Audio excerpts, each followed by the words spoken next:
Savez-vous que votre plus belle idée business ne vaut rien sans structuration juridique? Bonjour et bienvenue à tous dans Génération Leader, votre espace de formation au développement et à la réussite personnelle. Aujourd'hui, nous parlons d'organisation juridique de l'entrepreneur. Pour ce faire, nous allons recevoir un invité de taille, un juriste et non de moindre, un entrepreneur de droit. Il est président fondateur de Solex, une legal tech qui ambitionne innover dans le droit pour les PME ivoiriennes. Merci de recevoir avec nous M. Bajila Alou. Bonjour, bienvenue à vous.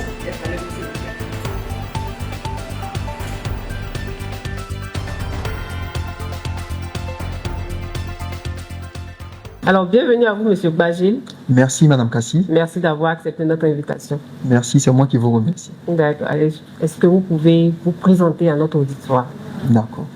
Alors, à l'état civil, je me nomme Bajil Arnaud. Oui. Je suis juriste d'affaires, président fondateur de Solex, oui, une legal tech qui, depuis peu, est dans l'environnement juridique ivoirien avec pour ambition de révolutionner l'accès au droit, oui, au moyen des nouvelles technologies, okay, de l'information et de la communication. Attends, peut-on entreprendre sérieusement aujourd'hui en Côte d'Ivoire sans penser à sa sécurité juridique? Alors, je voudrais déjà, avec votre permission, définir même le concept de sécurité juridique. De manière très simple et très basique. Okay. On pourra dire que la sécurité juridique, c'est le fait d'avoir la certitude que des règles de droit ou simplement des règles tout court pourront être appliquées à l'entreprise afin de lui permettre de pouvoir assurer son fonctionnement régulier et assurer aussi sa croissance. Okay. Parler donc de sécurité juridique, c'est parler des fondations même de l'entreprise. Okay. Et aujourd'hui, on ne peut pas durablement penser à créer une entreprise sans vraiment asseoir les bases de sa fondation juridique. Pourquoi? Parce que avec la digitalisation accrue et le changement du paysage entrepreneurial, c'est vraiment difficile de rester longtemps dans l'informel et penser qu'on peut prospérer. Il faut se structurer. Ok. D'accord. Et donc, est-ce un investissement rentable ou un coût de plus pour l'entrepreneur? Alors, la sécurité juridique est un investissement rentable à coup sûr. Ok. Il ne faudrait pas la voir comme un coût, mais comme un investissement. Donc, investissement, c'est ce qu'on perd aujourd'hui, mais qu'on gagne demain. Qu'on gagne, on va dire, sur le moyen ou le long terme. Et une entreprise qui démarre, généralement, le réflexe que les entrepreneurs ont, c'est d'assurer la sécurité physique de l'entreprise. Okay. On va chercher un local où on peut garder le matériel, la marchandise, etc.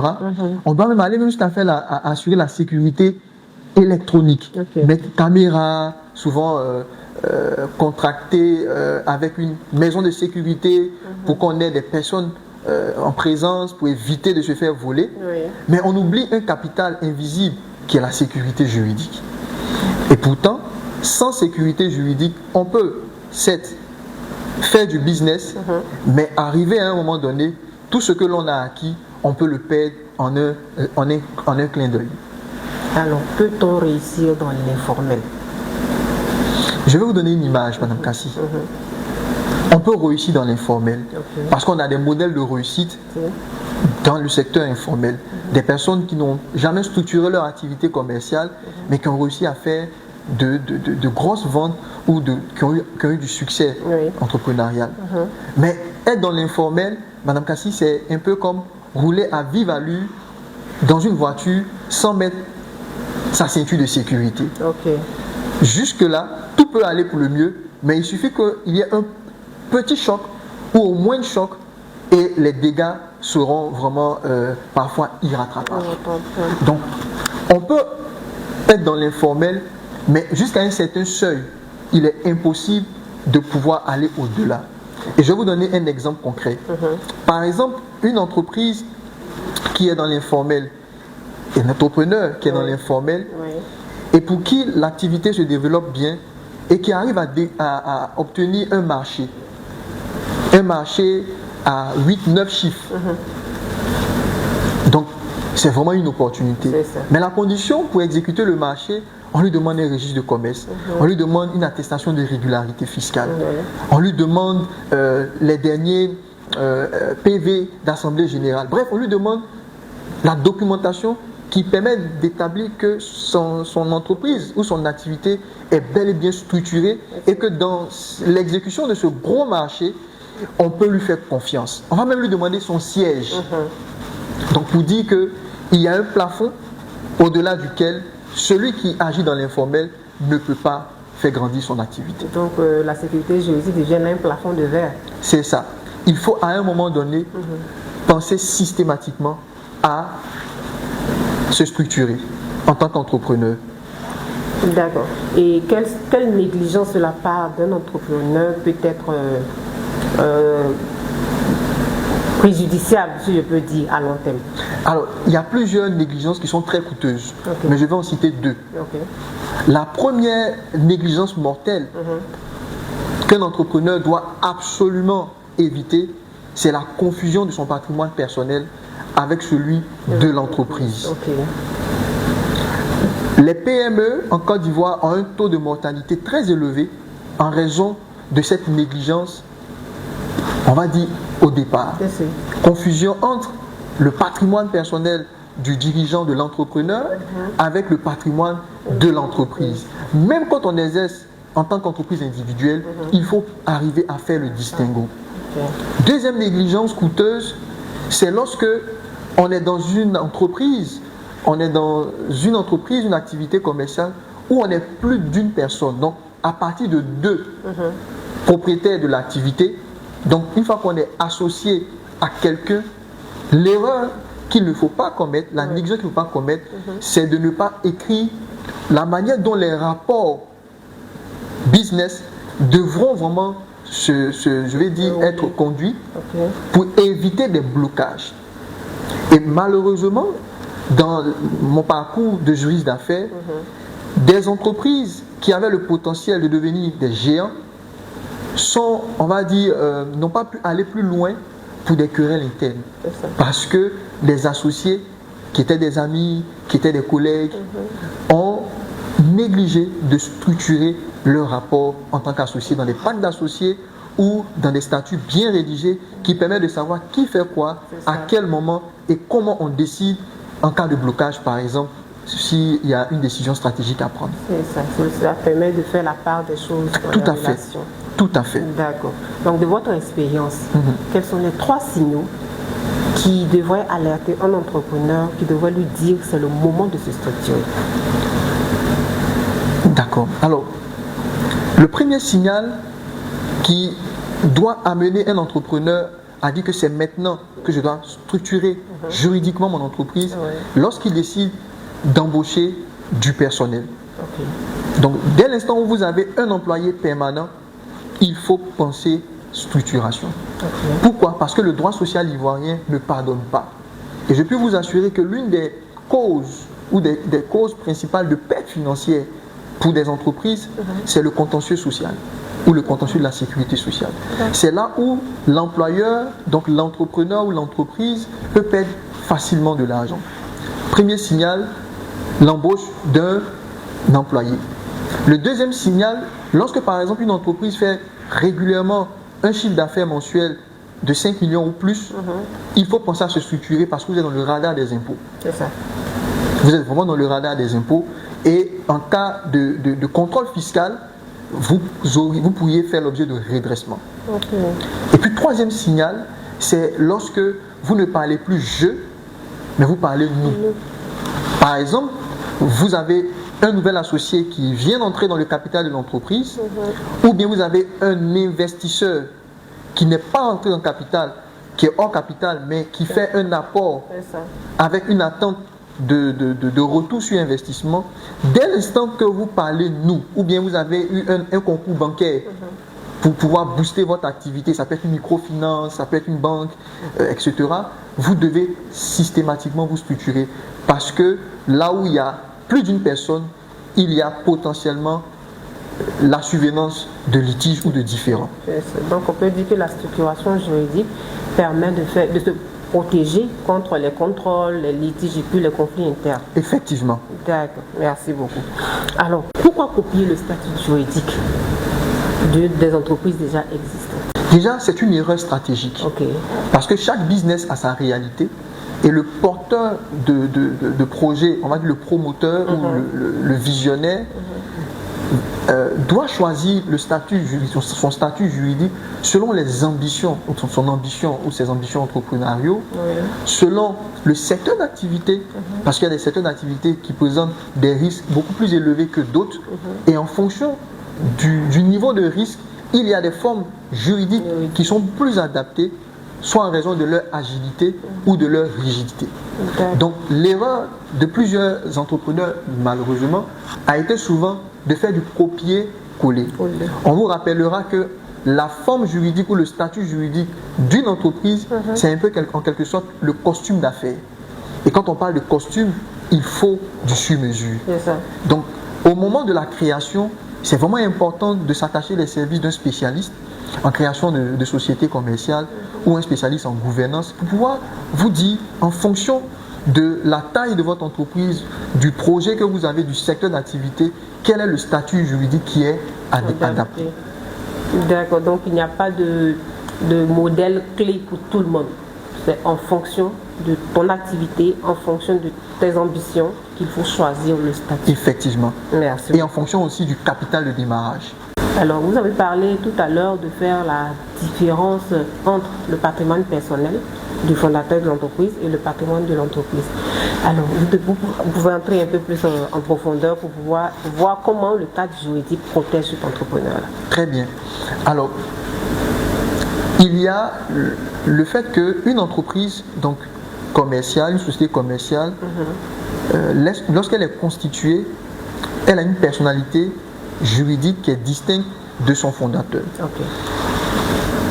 On rappellera, sans entrer dans la théorie du droit, que la personnalité morale est une fiction juridique. Okay. Donc c'est une construction juridique qui a été imaginée, conçue par les juristes pour permettre de distinguer le patrimoine d'une personne physique, c'est-à-dire vous et moi, d'une autre personne qu'on appelle une personne morale.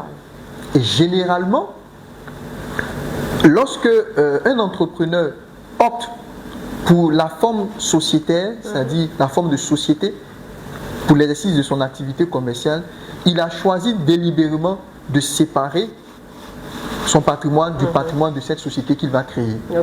Lorsqu'il opte pour une entreprise individuelle, il a choisi de faire la confusion de patrimoine. Après, Madame Cassis, ce qui est important de dire, c'est que le fait de choisir la forme de société pour son activité commerciale en tant qu'entrepreneur ne protège pas systématiquement notre patrimoine personnel. Pourquoi? Parce qu'il y a ce qu'on appelle la responsabilité du dirigeant. La responsabilité, elle peut être civile, elle peut être sociale, comme elle peut être pénale. Donc, la façon même de gérer l'entité qu'on va créer peut faire qu'on peut commettre des fautes de gestion pour lesquelles on va réparer sur notre patrimoine personnel. Donc, tout dépend. Tout dépend de la façon dont le gérant, on va dire le dirigeant de l'entreprise, qui est aussi souvent très généralement le fondateur, va manager la société dans les règles de droit ou dans les règles vraiment de gouvernance pour que cette séparation de son patrimoine avec le patrimoine de la société soit vraiment claire et visible dans les actes de sa gestion. D'accord. Je vais prendre un petit exemple. On a deux associés et il y a l'un des associés qui utilise son véhicule personnel pour les courses de l'entreprise et survient un accident. L'entreprise prend la charge ou c'est seulement la responsabilité du propriétaire de la voiture, puisque ce n'est pas un véhicule de service. Voilà, dans ce cas de figure-là. est-ce qu'on peut exiger que l'entreprise prenne les réparations en charge? D'accord. Donc, un associé qui utilise son véhicule personnel oui, pour les courses de l'entreprise. Pour les courses de l'entreprise. Donc, il met son véhicule personnel à la disposition de l'entreprise dans l'intérêt de l'entreprise. Donc, en ce moment-là, au regard de la finalité de l'activité, le bénéficiaire, c'est bel et bien l'entreprise. Donc, en cas de panne ou d'accident, comme vous venez de le dire, il serait tout de même logique et raisonnable que la société, l'entreprise, qui allait être le bénéficiaire de cette activité ou de cette action, puisse, n'est-ce pas, intervenir pour réparer et apporter un soutien à cet associé-là. D'accord. Alors, on va parler de fiscalité. Est-ce qu'il y a un rapport entre la constitution juridique et la fiscalité? Il y a un lien direct. Il y a vraiment un lien direct. Les impôts, donc l'administration fiscale, et ça je voudrais le dire de manière très frontale aux entrepreneurs, aux dirigeants d'entreprise, une entreprise est vraiment un centre de convoitise. Convoitise interne, mais aussi convoitise externe. Ça veut dire que la richesse que l'entreprise crée, une partie de cette richesse est convoitée par l'administration fiscale pour pouvoir, n'est-ce pas, contribuer au financement de l'action publique. Et donc, au niveau de l'administration fiscale, il y a une sorte de catégorisation des entreprises. Petites, toutes petites, moyennes et grandes entreprises. Ainsi, le régime fiscal dépend de la taille d'une entreprise. Donc, quand une entreprise se constitue et qu'elle se présente dès sa première année aux yeux de l'administration fiscale comme une grande entreprise, l'administration fiscale s'attend à ce que cette grande entreprise paye sa grande contribution. Ça apporte sa grande contribution. Parce que elle est une grande entreprise. Quand elle se constitue comme une petite entreprise, ou quand elle se constitue comme une toute petite entreprise, ce n'est pas les mêmes attentes que l'administration fiscale a vis-à-vis d'elle. Je vais vous donner un exemple concret. Vous constituez une société anonyme. Les tests exigent qu'il faut avoir un capital minimum de 10 millions. Donc, aux yeux de l'administration fiscale, une entreprise qui démarre avec 10 millions de capital, comparativement à une entreprise qui démarre avec 1 million de capital, ne peut pas avoir le même traitement fiscal. Donc, c'est vraiment important de savoir qu'il y a un lien direct entre la forme juridique d'une entreprise et la fiscalité. Est-ce que la forme juridique influence la crédibilité d'une entreprise? Absolument. Absolument. Et cela se perçoit aisément à travers deux indicateurs. Le premier indicateur que je veux relever, c'est le capital social. On nous présente le capital social comme étant le gage des créanciers. Pour faire simple, le capital social, c'est cette valeur financière qui permet à des personnes extérieures à l'entreprise de se faire une idée de sa taille financière, de sa puissance financière. C'est un peu comme si on vous dit un véhicule qui fait 2 chevaux, dont le moteur fait 2 chevaux, et un autre qui fait peut-être 7 chevaux. Ce n'est pas la même puissance du moteur. Donc, une entreprise qui se présente aux yeux de ses partenaires avec un capital social de 1 million n'aura pas la même crédibilité qu'une entreprise qui est perçue, donc qui se présente à ses partenaires avec un capital de 100 millions ou même de 1 milliard. Vous allez comprendre que dans certains secteurs d'activité, qui sont des secteurs régulés, les tests exigent que les entreprises qui vont intervenir dans ce secteur-là puissent avoir un capital minimum de 2 milliards. Pour qu'elles aient ce gage, ou elles envoient ce message de crédibilité. Donc il y a vraiment un rapport éminemment étroit entre crédibilité d'une entreprise et la forme juridique qu'elle adopte du point de vue de son capital social, comme je viens de le dire d'entrée. Ainsi, une entreprise qui commence toute petite, puisque le capital souvent il est fixe, mais qui dans sa croissance atteint à un moment donné un certain volume, doit songer stratégiquement à réajuster son capital pour envoyer un nouveau message aux créanciers, aux partenaires. Quand je dis partenaires, je veux parler même des établissements bancaires. C'est ça. Pour dire, on a une certaine robustesse, vous pouvez nous faire confiance, vous pouvez nous prêter parce qu'on a une certaine taille financière qui nous permettrait à court, moyen ou long terme de rembourser. Un deuxième aspect, donc un deuxième indicateur à côté du capital social qui permet, et donc est directement lié à la forme juridique ou à la structure juridique d'une entreprise au regard de sa crédibilité, c'est souvent même la forme juridique. À l'international, un partenaire international ferait très peu confiance à une entreprise individuelle qui est considérée généralement comme de petits artisans qu'à une société anonyme qui est considérée comme des entreprises beaucoup plus sérieuses, avec un conseil d'administration, où tout n'est pas décidé par un roi, on va dire un griffe suprême qui décide tout, même s'il doit conduire l'entreprise, on va dire, dans le gouffre.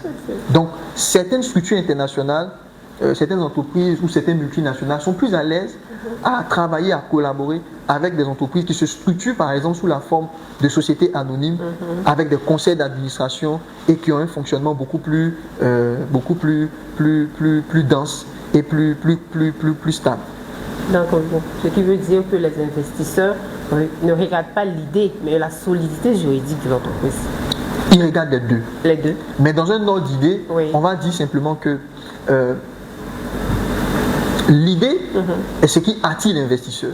L'originalité de l'idée d'affaires, son aspect innovant ou disruptif.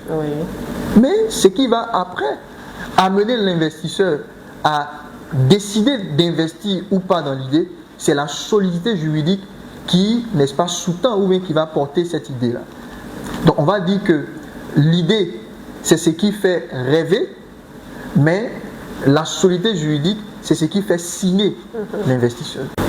Comment arrivez-vous à transformer la complexité juridique en opportunité business pour les PME ivoiriennes en tant que juriste d'affaires avec Solex? Merci Madame Kassi pour cette question qui touche le cœur de notre passion et la raison d'être du Solex. Nous sommes partis d'un constat, c'est que les PME sont le poumon économique de la Côte d'Ivoire. Elles représentent plus de 75, plus de 80% du tissu entrepreneurial ivoirien. Seulement, ces PME sont plus dans la réactivité que dans la prévention. Alors que le droit préventif est beaucoup moins cher, ou coûte moins cher que le droit curatif. Avoir le droit, ou voir le droit comme aujourd'hui un allié stratégique, comme un outil à double fonction, un outil de défense. Donc le droit, c'est un bouclier en ce qui nous permet de nous protéger, mais également comme une épée en ce qui nous permet aussi de pouvoir attaquer dans le sens de pouvoir obtenir des choses. Donc nous voulons aujourd'hui aider les entrepreneurs à transformer le droit en un outil de sécurité pour leurs différentes activités, en un outil de crédibilité, ce que je vous l'avais dit tantôt. Il y a vraiment un lien entre droit et crédibilité, parce qu'une entreprise qui est conforme ou qui se conforme est une entreprise qui est plus crédible. Et puis enfin, transformer le droit en un outil de croissance. Le droit ne doit plus être vu comme, n'est-ce pas, un coût, mais comme une opportunité stratégique pour les petites et moyennes entreprises ivoiriennes. Alors, merci beaucoup, Maître Ba. Nous sommes quasiment à la fin de notre entretien. Alors, un seul réflexe que vous conseillerez aux entrepreneurs ivoiriens? Merci. Si on doit retenir de tout ce que nous avons dit, vous devez tout mettre par écrit. L'écrit est ce qui vous protège le plus en tant qu'entrepreneur, en tant que chef d'entreprise, dirigeant d'entreprise. Parce que l'entreprise est un nexus de relations. C'est un nœud de relations. C'est plusieurs personnes qui vont entrer en relation avec l'entreprise. Un employé, un client, même un concurrent, un partenaire, etc. etc. C'est de veiller à ce que chaque fois que l'entreprise entre en relation avec une partie prenante, que cette relation soit formalisée. Ça permet d'anticiper les litiges et En cas de survenance des litiges, ça permet de les résoudre plus efficacement. Donc, s'il n'y a pas d'écrit, c'est un peu comme si on se met dans un vide juridique, on s'expose juridiquement. Il faut travailler à ce que tout passe par écrit dans une logique de structuration juridique complète. D'accord. Donc, en matière d'entreprise, le contrat verbal ne tient pas vraiment. Le contrat verbal contient plus de risques. Parce qu'il ne permet pas de tout de suite savoir quelle était la commune intention des parties. Après, chacun pourra venir selon son intention, selon son humeur, dire à l'autre ou faire dire à l'autre ce qu'il n'a pas pensé, etc. Ce que nous devons retenir, c'est que les hommes changent, les intentions changent, mais ce qui est écrit, c'est ce qui reste. C'est pourquoi le réflexe que tout entrepreneur ivoirien qui veut vraiment grandir doit de plus en plus insérer dans ses habitudes, dans son mode de fonctionnement, c'est de faire de l'écrit son principal allié. D'accord. Merci beaucoup, Monsieur Basile Arnaud. Merci. Merci d'avoir accepté notre invitation. Nous avons été vraiment honorés de vous avoir avec nous et nous avons aussi beaucoup appris. Mais déjà dit qu'il y aura une masterclass voilà, que vous allez nous donner. Donc la date sera donnée au public pour que chacun puisse venir encore pour avoir plus de détails dans comment se structurer. Merci beaucoup à vous et on va se dire à la masterclass puisqu'elle est déjà prévue. Merci à la Live Team pour l'occasion qui nous a été donnée sur cette émission de venir partager vraiment, on va dire, notre amour aujourd'hui pour un sujet qui est la sécurité juridique. Je voudrais rappeler que nous avons décrété, en tout cas à Solex, 2026 comme l'année de la sécurité juridique des PME. Merci beaucoup. Et nous voulons être un acteur engagé auprès des petites et moyennes entreprises pour leur permettre de mieux se structurer juridiquement afin de pouvoir grandir et devenir des champions nationaux pour le grand bonheur de notre économie ivoirienne. Merci. Alors, chers entrepreneurs, ne voient pas la sécurisation juridique comme une contrainte, mais plutôt comme un outil de puissance. Formalisto, entoure-toi de compétences, structure intelligemment et construis une entreprise plus grande que toi. C'était Marie-Hélène Cassé pour Génération Leader. Rendez-vous jeudi prochain pour un autre numéro et d'ici là, portez-vous bien.